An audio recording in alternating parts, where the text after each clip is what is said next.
Aujourd'hui, les ETF sont partout. Ils sont devenus un outil central pour investir de manière simple, diversifiée, transparente. Mais derrière cette apparente simplicité, il existe plusieurs incompréhensions qui peuvent parfois conduire à faire des choix sans qu'on comprenne réellement ce qu'on achète. Beaucoup pensent qu'un ETF, c'est un produit comme les autres. D'autres sont convaincus que les frais des ETF se rajoutent en plus, alors qu'ils sont déjà intégrés dans la performance qui est affichée. L'objectif de cette vidéo, c'est donc de revenir sur les 3 règles essentielles pour bien investir en ETF. Évidemment, chaque investisseur est différent, mais les 3 règles que nous allons revoir ensemble sont plutôt universelles et nous semblent primordiales à maîtriser avant d'investir en ETF. La première règle avant d'investir dans un ETF, c'est de bien comprendre qu'en fait, un ETF, c'est généralement d'abord le choix d'un indice. Alors, avant de vous faire le détail des différents indices les plus connus, rappelons rapidement quand même ce qu'est un ETF. Un ETF, c'est l'acronyme de Exchange Traded Fund, c'est un fonds coté sur un marché boursier. Dans sa version la plus courante, un ETF, c'est un fonds coté en bourse qui réplique un indice donné. L'objectif, c'est que quand l'indice monte, la valorisation du fonds monte, quand l'indice baisse, la valorisation du fonds baisse. Ce que vise un ETF, c'est donc de suivre cet indice le plus fidèlement possible. On parle d'ailleurs de tracking error, une erreur de suivi, pour dénoter le pourcentage d'écart potentiel entre l'indice et le fonds. En pratique, du coup, ce fonds va acheter un panier de titres qui peuvent être des obligations, des actions, des swaps, et on peut vendre et acheter des parts de ce fonds, un peu comme une action sur le marché boursier en continu. La différence par rapport à une action plus classique, c'est qu'on n'investit pas dans une seule entreprise, l'ETF achète un panier qui réplique le fameux indice dont on parle. Il existe d'ailleurs 2 méthodes pour répliquer cet indice. La première méthode, la plus standard, c'est ce qu'on appelle la réplication physique. Dans la réplication physique, le fonds va réellement posséder les titres qui compose l'indice. La deuxième méthode, c'est la réplication dite synthétique. Comme vous vous en doutez via le nom, dans ce cas-là, on ne détient pas réellement les titres de l'indice, mais on va acheter des contrats qui peuvent être par exemple souvent des contrats de swap, qui vont en fait être des titres financiers qui ont vocation à répliquer la performance de l'indice. Dans les 2 cas, la logique c'est la même. On achète différents titres, que ce soit les actions elles-mêmes, que ce soit des contrats de swap, dans l'objectif de coller au maximum au comportement de l'indice sous-jacent. Et donc, comme vous l'aurez compris, avant de choisir son ETF, la première question qui se pose, c'est de choisir l'indice qu'on veut suivre. Alors, on va revenir sur les indices les plus connus. Le premier, que vous connaissez peut-être déjà, s'appelle le MSCI World. C'est un panorama assez global des marchés développés. C'est un indice qui représente environ 1500 entreprises pour 23 pays développés, que ce soit des large ou des mid-caps, et il représente environ 85% de la capitalisation boursière des marchés développés. Il couvre donc finalement un très large spectre. Néanmoins, il faut se rappeler que cet indice a un biais structurel très important vers le marché américain, puisqu'on a environ 65 à 70% selon les périodes de l'indice MSCI World, qui est en fait composé d'actions américaines. Alors, l'intérêt de cet indice, c'est simple, c'est d'investir via une seule ligne de portefeuille sur une exposition internationale extrêmement large et qui représente finalement la majorité de la capitalisation boursière mondiale. C'est un reflet des grandes économies développées, voire même, comme le nom l'indique, de l'économie mondiale. À qui s'adresse le MSCI World? Eh bien, en fait, en réalité, c'est souvent l'indice, on va dire, le plus commun que l'on va recommander à la plupart des investisseurs qui souhaitent débuter. Pour une raison très simple, c'est que via une ligne seulement, vous accédez à une diversification très importante. En revanche, et il faut bien le noter, cet indice ne couvre pas les marchés émergents. Donc, les investisseurs qui souhaiteraient peut-être aller se positionner sur ces marchés parfois un petit peu plus dynamiques devront compléter leur allocation via une exposition dédiée aux marchés émergents. À l'inverse des investisseurs qui privilégient une exposition plus ciblée géographiquement, qu'elle soit américaine ou européenne, voire même sectorielle, par exemple la technologie, eh bien, il existe d'autres indices plus adaptés que nous allons voir dans un instant. Peut-être le deuxième indice le plus connu au monde, c'est le fameux S&P 500. Alors le S&P 500, c'est simple, ce sont les 500 plus grandes entreprises américaines. Les secteurs sont donc parfaitement variés. On a évidemment de la tech, beaucoup de tech à l'heure actuelle notamment, de la santé, de la finance, de la consommation, mais également de l'industrie. Alors l'intérêt de cet indice, c'est que via le S&P 500, on obtient une exposition à la plus grande économie du monde, une économie extrêmement innovante, l'économie américaine. C'est un indice qui est très ancien, il a beaucoup d'historique, il est évidemment excessivement liquide et il a une performance passée très bonne. J'en profite néanmoins pour vous rappeler, comme toujours, que les performances passées ne préjugent pas des performances futures et que investir en ETF comporte des risques, notamment de perte en capital. Le S&P 500 va donc s'adresser aux investisseurs qui souhaitent une exposition purement américaine et ne sera pas du tout adapté à quelqu'un qui souhaite avoir une exposition beaucoup plus mondiale. Néanmoins, comme on l'a rappelé tout à l'heure par rapport à l'indice MSCI World, en réalité, le MSCI World est lui-même très fortement corrélé au S&P 500 puisqu'environ les 2/3 du MSCI World sont composés d'entreprises américaines. Comme tout à l'heure, pour ceux qui recherchent une diversification géographique ou sectorielle, cet indice pourrait être complété par d'autres indices un petit peu plus spécifiques. Alors avant de rentrer en détail sur l'indice, on va d'abord se rappeler ce qu'est le Nasdaq. C'est l'une des deux places boursières américaines avec le New York Stock Exchange, le NYSE comme on l'appelle parfois, et le Nasdaq. Le Nasdaq ayant une connotation technologique très importante puisqu'il héberge la plupart des très grandes boîtes de tech américaines. On a notamment sur le Nasdaq les fameuses GAFAM, Google, Amazon, Apple, Facebook qui s'appelle désormais Meta, mais également des entreprises comme Nvidia. Alors, l'indice Nasdaq 100, c'est en fait la liste des 100 plus grandes entreprises non financières qui sont cotées sur le Nasdaq. Elle a donc une très forte orientation vers la technologie, l'IA, les semi-conducteurs et le digital. Je mets toutefois en garde ceux qui pensent qu'en investissant dans le S&P 500, ils seront peu exposés à la tech. En fait, les valorisations excessivement élevées des entreprises de technologie représentent désormais une proportion très importante du S&P 500 également. L'objectif du Nasdaq 100, c'est donc pour les investisseurs qui recherchent peut-être une exposition un petit peu plus dynamique aux méga tendances technologiques. Il est vrai que cet indice représente les entreprises parmi les plus innovantes du monde et a un objectif de croissance long terme si l'on croit en la technologie. En revanche, cet indice présente une volatilité un petit peu plus importante, ce qui va convenir à des investisseurs un petit peu plus dynamiques. La concentration sur quelques entreprises est également très forte, notamment avec ces méga valorisations dont je vous parlais il y a un instant. On passe maintenant à un indice européen et en fait même français, le fameux CAC 40. Alors, le CAC 40, ce sont les 40 plus grandes entreprises françaises avec une très forte représentation notamment du luxe, de l'énergie, de l'industrie et des services. Un point qui est parfois mal compris, c'est qu'investir dans le CAC 40, ça n'est pas uniquement investir sur la croissance de l'économie française, puisqu'en fait, de très nombreuses entreprises, pour ne pas dire toutes les entreprises du CAC 40, réalisent une partie très conséquente de leur chiffre d'affaires à l'international. Investir dans le CAC 40, c'est donc investir sur ces entreprises qui peuvent avoir des marchés qui dépassent largement les frontières de l'Hexagone. Investir dans le CAC 40 va donc avoir un biais vers des entreprises que vous connaissez mieux, des entreprises françaises, et pourra parfaitement convenir à des investisseurs qui souhaitent renforcer ces entreprises françaises. J'attire toutefois votre attention sur le fait que certains secteurs, notamment le luxe, représentent un poids important dans cet indice, ce qui pourrait rebuter certaines personnes qui ne croient pas vraiment dans ce secteur. Alors, si vous souhaitez continuer à diversifier sur d'autres entreprises qui ne soient pas uniquement françaises, il existe également d'autres indices dont on va parler. En particulier, on peut citer le Stoxx Europe 600, qui représente les 600 plus grandes entreprises européennes et qui est le pendant européen du S&P 500. Alors on va maintenant rentrer dans un autre indice, le MSCI Emerging Markets, le MSCI qui suit les marchés émergents. Ce que c'est environ 1400 entreprises de 24 pays émergents, notamment par exemple la Chine, l'Inde, le Brésil, l'Indonésie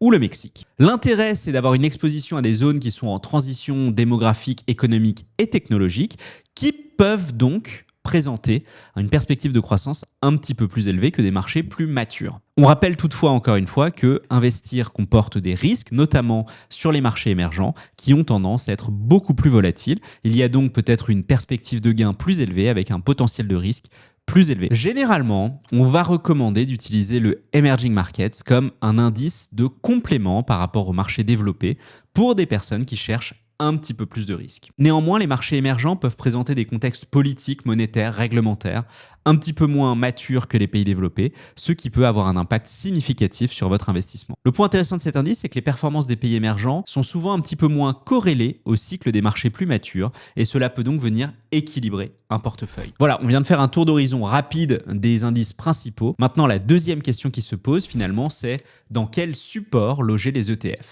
En particulier, dans cette section, on va voir le PEA, le plan d'épargne en action, le CTO, le compte titre ordinaire et l'assurance vie. Avant toute chose, il convient de se rappeler que tous les ETF ne sont pas disponibles dans tous les supports, notamment le PEA qui présente de nombreuses limites par rapport aux ETF disponible. Chaque enveloppe a également sa logique patrimoniale, ses contraintes, et nous vous invitons à vous rediriger vers les vidéos dédiées au compte titre ordinaire, au plan d'épargne en action et à l'assurance vie que nous avons réalisé sur cette chaîne. Alors on va commencer très rapidement avec le PEA. Je ne vais pas refaire toute l'histoire et les avantages du PEA, mais l'idée initiale, c'était de pouvoir investir dans des actions françaises et européennes avec une fiscalité adoucie. Il s'est néanmoins passé une petite révolution sur le PEA avec l'émergence de ces fameux ETF à réplication synthétique dont je vous parlais au début, qui permettent désormais de loger sur un PEA des ETF qui répliquent des indices mondiaux. Via ce mécanisme, l'ETF peut acheter des indices ou des titres européens tout en répliquant via des systèmes de swap la performance d'un indice mondial. On voit d'ailleurs de plus en plus d'indices apparaître sur la plateforme PEA, alors qu'initialement, il n'y avait finalement que les indices français et européens. L'intérêt du PEA, c'est que la fiscalité est allégée après 5 ans, mais encore une fois, je vous invite à vous diriger vers la vidéo dédiée au sujet. La deuxième enveloppe dont on va parler, c'est le compte titre ordinaire, parfois également raccourci en CTO. C'est l'enveloppe la plus simple à comprendre, il n'y a pratiquement aucune restriction, on peut y loger tous les titres qu'on veut et il n'y a pas de notion géographique sur les titres qu'on peut y positionner. Si un ETF existe sur le marché, qu'il soit mondial, américain, pays émergent, qu'il soit même obligataire ou en matière première, il est presque toujours accessible via un compte titre ordinaire. C'est l'enveloppe la plus flexible pour aller chercher des expositions très précises. Alors généralement, le compte titre ordinaire est utilisé en complément d'une allocation d'un PEA quand on a déjà complètement rempli son PEA. Côté fiscalité, pas de carotte fiscale, on est sur la fameuse flat tax pour les plus-values et les dividendes. Si vous avez d'autres questions par rapport au compte titre ordinaire, je vous invite à regarder notre vidéo sur le sujet. Dernière enveloppe dont on va parler, l'assurance vie. Alors l'assurance vie fonctionne un petit peu différemment, puisqu'en fait sur l'assurance vie, on a deux briques différentes, le fameux fonds euro et les unités de compte. Et donc en fait, pour investir dans des ETF sur une assurance vie, il faut sélectionner une assurance vie qui permet d'investir dans des ETF via les unités de compte.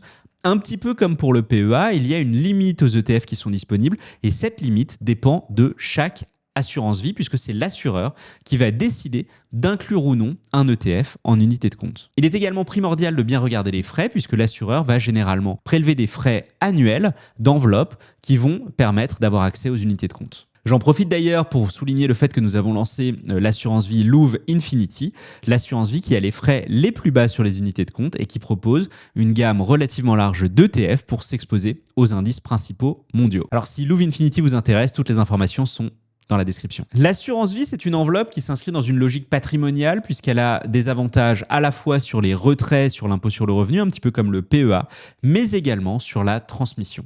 On l'utilise généralement dans ce sens pour préparer sa retraite, mais surtout pour réduire l'imposition lorsque l'on décède. Si vous voulez tout comprendre au cadre fiscal de l'assurance vie, regardez notre vidéo dédiée. Dernière règle, on a désormais choisi son indice, on a choisi son enveloppe sur laquelle on va investir, et bien maintenant il s'agit de comparer potentiellement plusieurs ETF qui répliquent le même indice. C'est vrai que quand deux ETF répliquent le même indice, que ce soit deux ETF MSCI World, deux ETF S&P 500, ils peuvent parfois paraître exactement équivalents, voire interchangeables. En réalité, cependant, plusieurs paramètres techniques peuvent permettre de les différencier et de choisir. Un ETF peut avoir deux stratégies différentes sur les dividendes. Certains vont être dits capitalisants, ils vont réinvestir les dividendes et d'autres vont être distribuants. Les dividendes sont versés à l'investisseur. Un ETF capitalisant va donc permettre de bénéficier de l'effet boule de neige à plein. C'est ce qu'on va conseiller lors d'une période de capitalisation, de création de patrimoine, alors que des ETF distribuants peuvent être intéressants dans certains cas pour des investisseurs qui souhaitent générer des rendements réguliers. Alors ici, je l'annonce quand même tout de suite, on va, dans l'immense majorité des cas, vous recommander un ETF capitalisant. Un autre paramètre primordial, c'est l'émetteur et la taille du fonds. On aura généralement tendance à choisir un émetteur reconnu, comme par exemple Amundi ou iShares, et un fonds qui va avoir une capitalisation élevée. En effet, le fait que l'émetteur soit reconnu va pouvoir nous rassurer sur la qualité de la gestion et le fait que le fonds ait une capitalisation élevée est généralement synonyme d'une liquidité plus importante sur les marchés sur lesquels il est coté. Cette liquidité peut être particulièrement importante pour faciliter les achats-reventes sans faire ce qu'on appelle décaler le marché, ce qui pourrait se produire si vous étiez sur un fonds avec une capitalisation très faible. Le troisième élément qui est important sur un ETF, et je vous en parlais tout à l'heure, c'est l'erreur de suivi, la tracking error, qui peut se produire quand le fonds ne parvient pas exactement à répliquer l'indice qu'il souhaite répliquer. La tracking error est généralement annoncée et elle permet de mesurer la qualité effective de la réplication.